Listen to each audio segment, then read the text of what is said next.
I never imagined a day would come when my own son, the boy I carried on my hip, the boy who used to sleep with his head on my shoulder, the boy who once said he would never leave me, would look me in the eyes and say words that felt like a quiet knife.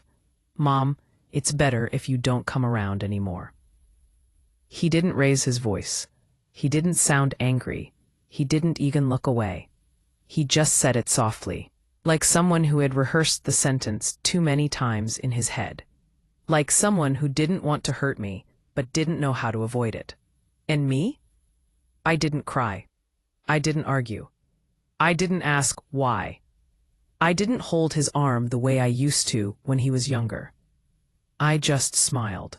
A tiny, gentle smile, the kind you give when your heart is breaking, but you don't want anyone to feel guilty about it. People think heartbreak is loud, but it doesn't have to be that way. They imagine shouting, slammed doors, tears running down cheeks. But that moment, my heartbreak made no sound at all. It felt like a small door inside me closed quietly.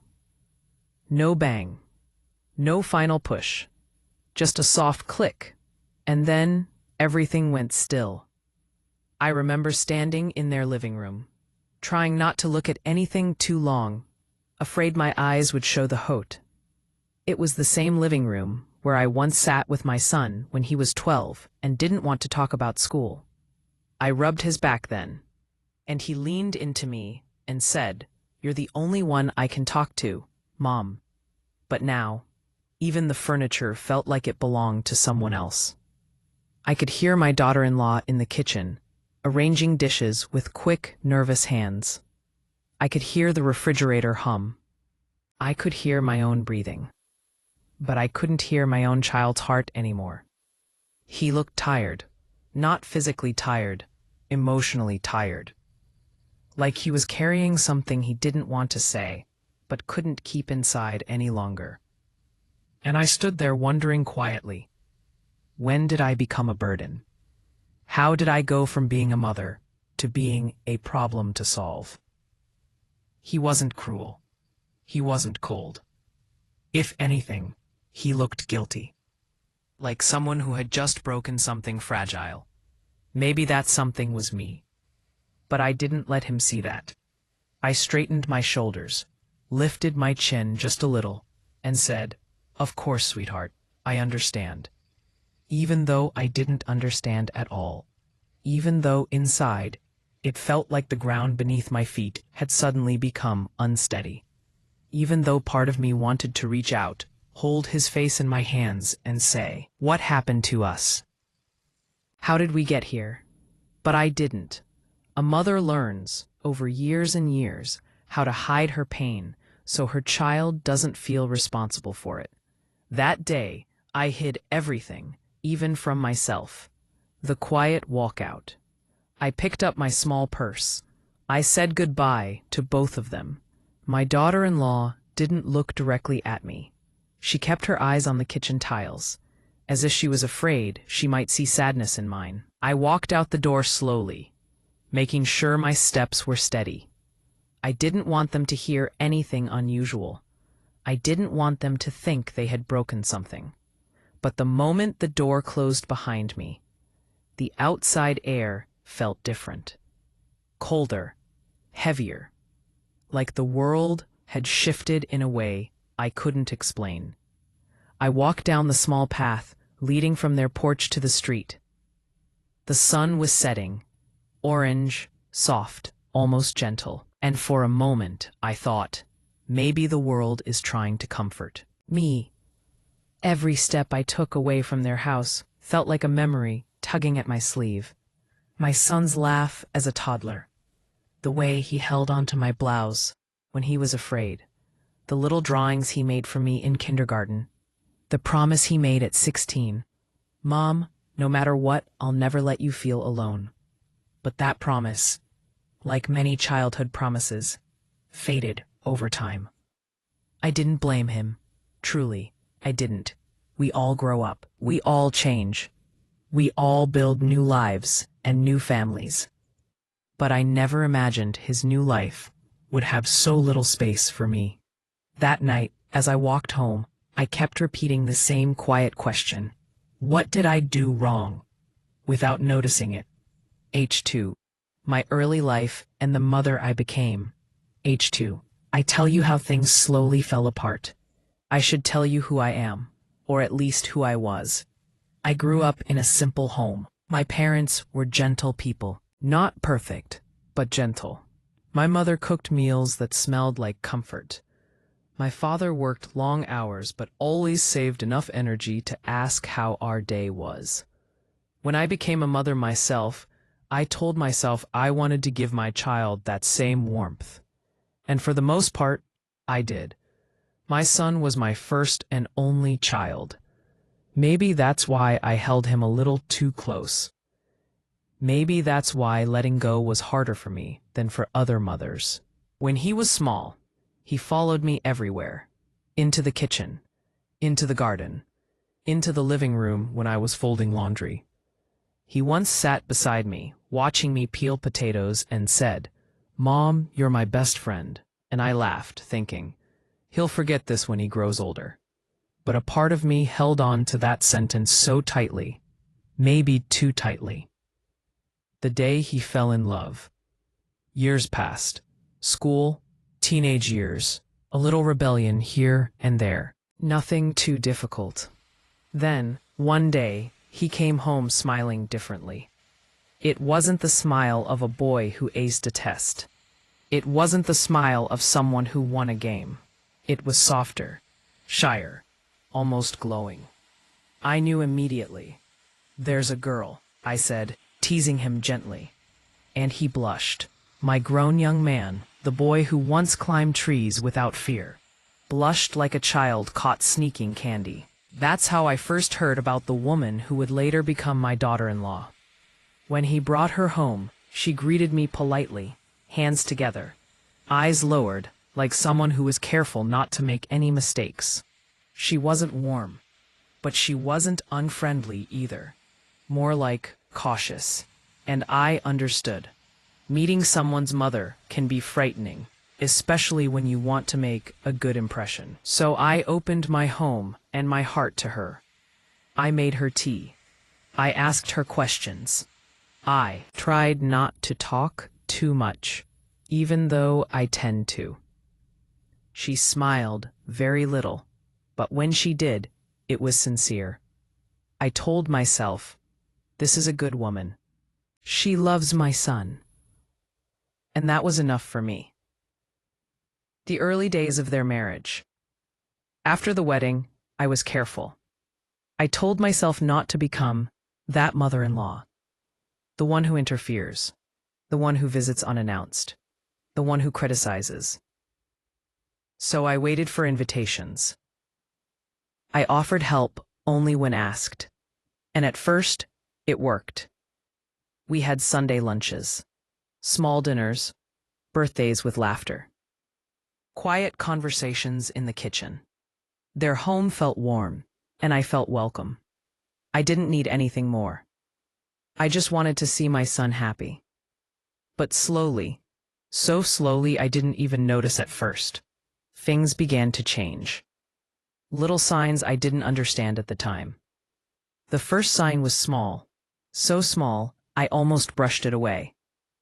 One afternoon, I visited and folded a few towels for them while we talked. My son smiled, but my daughter-in-law froze slightly. Just a tiny pause. A hesitation. I ignored it. Why would folding towels be a problem?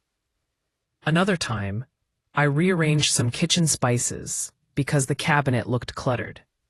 She didn't say anything, but she looked at the cabinet for a long moment after I finished. Then she rearranged them again when she thought I wasn't watching. Little things like that kept happening. Small frowns, short silences. A glance exchanged between them that I didn't understand. But I pushed these thoughts away. I told myself, I'm overthinking.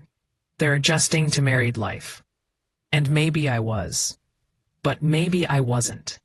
Pause. The beginning of emotional distance. Messages from my son grew shorter. Busy today, Mom? Can we talk later? Maybe next weekend. No anger, just distance. And distance can be more painful than confrontation. At least anger means someone still cares enough to feel something. But distance? Distance is like slowly fading from someone's heart while they're still standing right in front of you. Sometimes, when I visited, my daughter-in-law would disappear into the bedroom with her phone. My son would stay with me, but he looked torn, like someone being pulled in two directions. I didn't want him to feel that way. So I shortened my visits. Then I visited even less. And somehow, even that wasn't enough. I didn't want to admit it at first, but something was changing inside my son's home, and inside my son's heart. Not in a dramatic way, not in a loud, painful way, but in small, quiet movements, like the slow pulling away of a tide you thought would always be near your feet. I tried to convince myself everything was fine, but deep inside, a mother always knows. There was a shift, a distance, a heaviness I couldn't explain. And little by little, my place in his life began to shrink. The subtle shifts you only notice later. Looking back now, I realize the signs were there all along.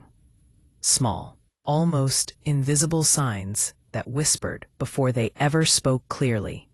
4.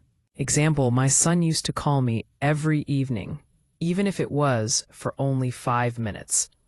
Hi, Mom. Just checking on you. Did you eat? Are you watching your shows? Everything all right? Those tiny calls were like little threads connecting us. But after he got married, the calls became, "Later, Mom. I'm busy tonight. I'll call you tomorrow." And tomorrow didn't always come. Then one day, I realized something that made my heart sink. I had stopped expecting the calls. I didn't wait by the phone anymore. I didn't keep the volume high all evening. I didn't pause my TV shows like I used to. I simply stopped expecting, because expecting meant hurting. Expecting meant hurting, because expecting meant hurting. After I visited their house, the silence felt heavier. Not the peaceful silence of a warm home. Too careful. I would step into the living room, remove my shoes slowly, and feel like each movement might disturb something I couldn't see. My daughter-in-law would greet me with a polite smile that didn't reach her eyes. My son would hug me, but the hug was shorter now, lighter, like he didn't want anyone to misunderstand it.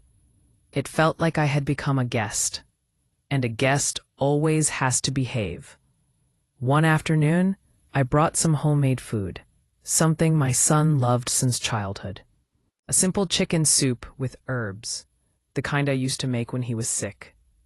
I handed the container to my daughter-in-law, smiling, hoping it would be a gesture of love. But she looked uncomfortable. "You didn't have to bring this," she said softly. "We already cooked dinner." Her voice wasn't rude, but it wasn't warm either. I felt heat rise in my cheeks, and for a moment, I wished I had left the soup at home. "Oh, of course," I said quickly. "It's just extra if you need it." She nodded, and I placed the container on the counter. And I suddenly noticed something I had ignored for months. Their home had no space for my presence. Not in the kitchen, not in the living room, not even in the fridge. When you feel someone watching the clock, it's a strange thing to feel like you're taking up too much space, especially when you're not doing anything at all, sometimes after. Staying for just an hour, I could feel my daughter-in-law shift in her seat, glance towards the clock, or tap her fingers quietly. She never said, "I think it's time for you to go," but her silence said enough. And my son, caught between us, would clear his throat and say things like, "Mom, do you have anything to do later? Isn't it getting dark? Don't you have to wake up early tomorrow?" Little hints. Small pushes, gentle nudges toward the door. I always left with a smile, telling myself I was imagining things. But I wasn't imagining them. I was simply refusing to accept them. The conversation that ended too quickly. One day, I tried to talk to my son privately. "Are you all right? Is everything okay at home?" He gave me that tired smile, the one people use when they don't want to tell the whole truth. "Yeah, Mom, everything's fine. Just stressed with work." I nodded, but something in his voice felt hollow. I wanted to ask more. I wanted to say, "Tell me if I'm causing any problems." I wanted to say, "I'll fix whatever I did wrong." But the words stayed stuck in my throat. Instead, I just said, "All right, sweetheart. Take care." And he hugged me. A quick hug. A distracted hug. A hug that felt like a memory instead of a moment. And H220, the day I overheard something. There is a moment every mother remembers. A moment when she realizes she has become optional. That moment came for me one evening, when I visited to drop off some groceries they asked for. I stood at the door, about to knock, when I heard voices inside. My son and his wife. Their tones were low, but the hallway carried the sound clearly. "I'm not trying to be unkind," my daughter-in-law said quietly, "but your mom makes me feel watched." Watched. That word stung. My son sighed. "I know, it's just complicated." "She means well," she said. "I know she does. But I feel uncomfortable when she's here. I can't relax." There was a pause. "I'll talk to her." And something inside me broke. Not loudly, not with rage, but with a quiet, sinking sadness, like wet paper tearing slowly. I stepped back from the door, wiping my eyes quickly before knocking. I didn't want them to know I had heard. I acted normal. I smiled. I handed them the groceries. But inside, I felt like I had suddenly become someone who needed to be handled. Someone who caused discomfort just by existing. The dinner that changed everything. A few weeks later, they invited me for dinner. It was supposed to be a simple meal, nothing fancy. Just the three of us sitting together at a table. But the whole evening felt wrong. My daughter-in-law kept her hands folded in her lap, her shoulders tense. My son looked at me, then at her, then at his plate, as if he had a script to follow, but didn't know when to say his lines. I tried to make conversation. "How's work? Did you try the tea I gave you? Do you need help with anything around the house?" Each question met short answers. Good. Yes. Yes. No, thank you. The air felt thick. Even the sound of the forks clinking against plates made me uncomfortable. Like the room was too quiet for the noise. After dinner, my son cleared his throat. "Mom, can we talk for a moment?" My heart stopped. I knew. I didn't know the exact words he would use, but I knew the meaning. He led me to the living room. My daughter-in-law stayed in the kitchen, pretending to clean the same cup over and over, her hands trembling slightly. My son sat down. I stayed standing. He looked nervous, painfully nervous. "Mom, I want to say this the right way," he began. I nodded. I didn't breathe. "There's been a lot of tension lately," he said slowly, "and it's been hard. For him, for her, for me. I think," he said, swallowing hard, "it's better if you don't come around for a while." There it was. A soft blow to the chest. Not anger, not rejection in a loud voice. Just a quiet, heartbreaking boundary I didn't know he was capable of drawing. "Just until things settle," he added quickly. "It's not forever, Mom. We just need space." Space. People ask for space when something feels too close, too heavy. And in that moment, I realized I had become too much without meaning to. En coda. The smile that covered all my pain. I could have cried. I could have asked why. I could have begged him to explain, but instead, I smiled. A tiny, trembling smile. A smile that tried its hardest not to fall apart. "Of course," I whispered. "I understand." I didn't. Not then. But I said it because I could see how hard it was for him to say it. And I didn't want to make it harder. A mother protects her child even from her own hurt.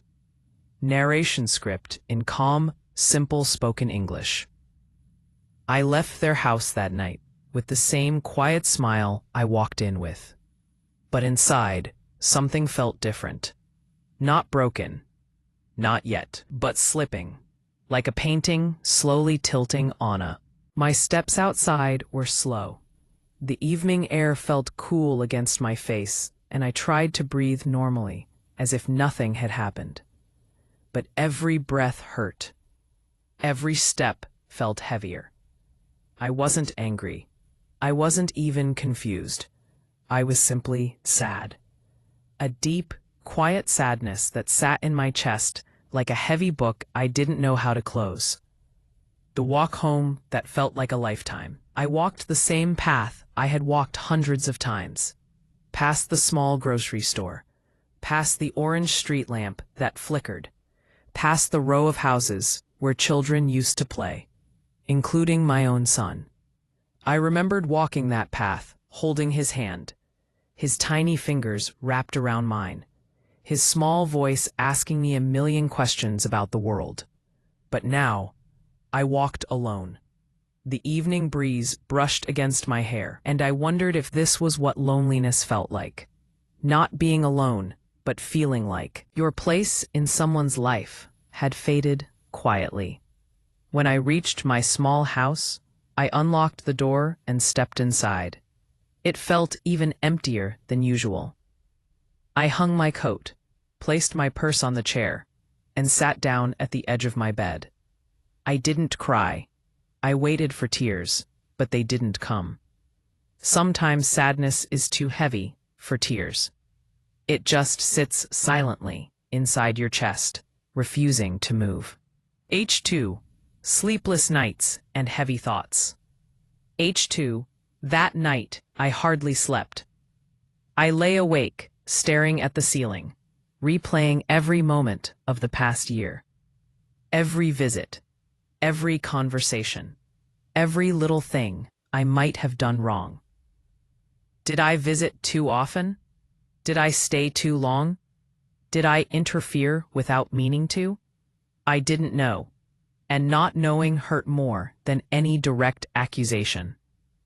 If someone tells you clearly what you did wrong, you can fix it. But when the reason is silence, you don't know what to heal. The ceiling fan above me spun slowly, making a soft sound. It reminded me of the nights when my son was a baby. Nights when he cried, and I held him close, whispering, "It's okay, Mama's here." And now, years later, I wondered who whispered those words to me, period.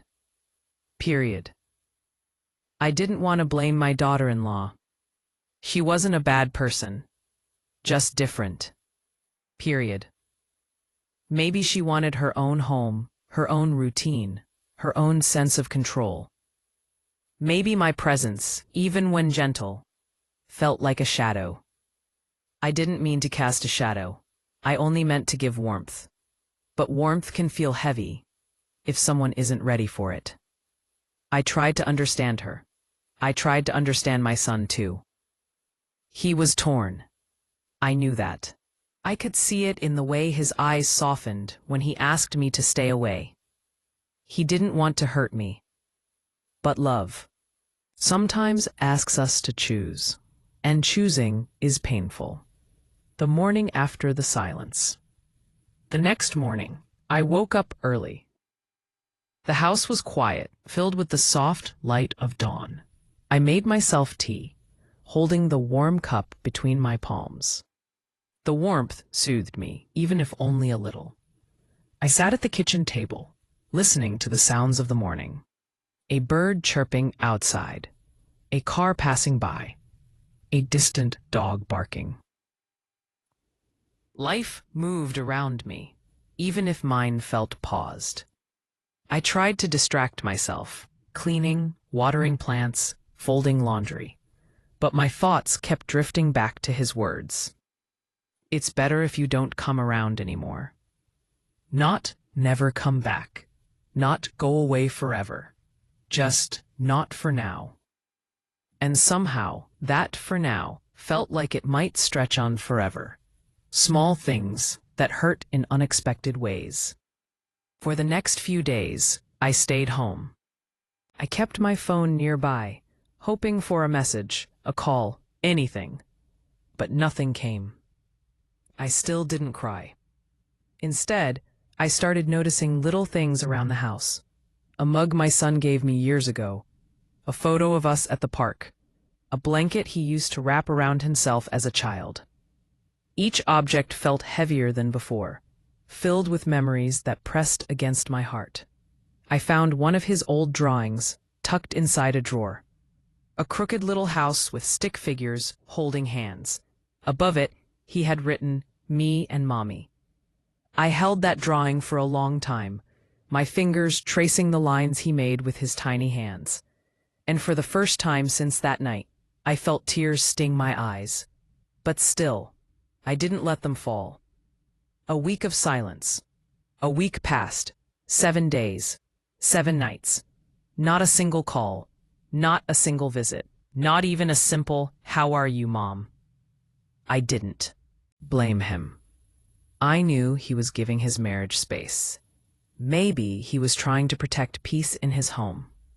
But silence, even when meant kindly, can feel like cold rain on warm skin. One evening, I found myself sitting on the sofa, staring at my phone, debating if I should call him. My finger hovered over his name, but I pulled my hand back. I didn't want to make things worse. I didn't want to seem needy. I didn't want to pressure him, so I waited. And in that waiting, my heart slowly began to accept the truth. Sometimes the children we raised with love grow into adults who need distance to find themselves. Not because they don't love us, but because love changes shape. Memories that hit harder when you're alone. One afternoon, I opened a box in my closet, a box filled with things from my son's childhood. A small toy car. His first pair of shoes. A birthday card he made. With colored pencils. A small note he wrote when he was 9 that said, "You're the best mom ever." I held that note against my chest. I whispered, "What happened to us, my baby?" But there was no answer, just the quiet hum of the refrigerator in the next room. My friend's words that stung and healed at the same time. A few days later, my friend Helen came to visit. She took one look at me and said, "You're carrying something heavy. Tell me." And for the first time, I spoke openly. I told her everything. The distance, the tension, the request to stay away. She listened quietly, holding my hand. When I finished, she said something that sounded simple, but felt like a soft bandage on a fresh wound. Love doesn't disappear when distance comes. It just changes. Give him time. I nodded. But giving time felt like waiting in the rain with no umbrella. The unexpected message. Then, after nearly 2 weeks of silence, my phone lit up one evening. A message from my son. My heart skipped. Not from joy, but from fear. What would it say? Another boundary? Another request for distance? With trembling fingers, I opened it. It said, "Hi, Mom. Thinking of you. Are you doing okay?" Just a short message. Just a few words. But those few words felt like someone opening a window in a stuffy room. Fresh air. A little light. A tiny bit of hope. I replied simply, I'm okay. I hope you're both well. I didn't want to say more. I didn't want to push. And he didn't respond again that night. But that single message was enough to remind me that my son hadn't forgotten me. He just needed space. And maybe I needed space too. By pause, a quiet realization. That broke me gently. A few nights later, lying awake again, I had a realization. Not a loud one, but a soft one. Maybe I had tried too hard to hold on. Maybe I stepped into their space without meaning to. Maybe my presence, even when loving, felt too close. And sometimes mothers don't know when to let their children grow without them watching. That realization hurt, but it also softened something inside me. I didn't feel angry anymore, just reflective. Love doesn't mean always being near. Sometimes, love means stepping back quietly. Not to disappear, just to breathe.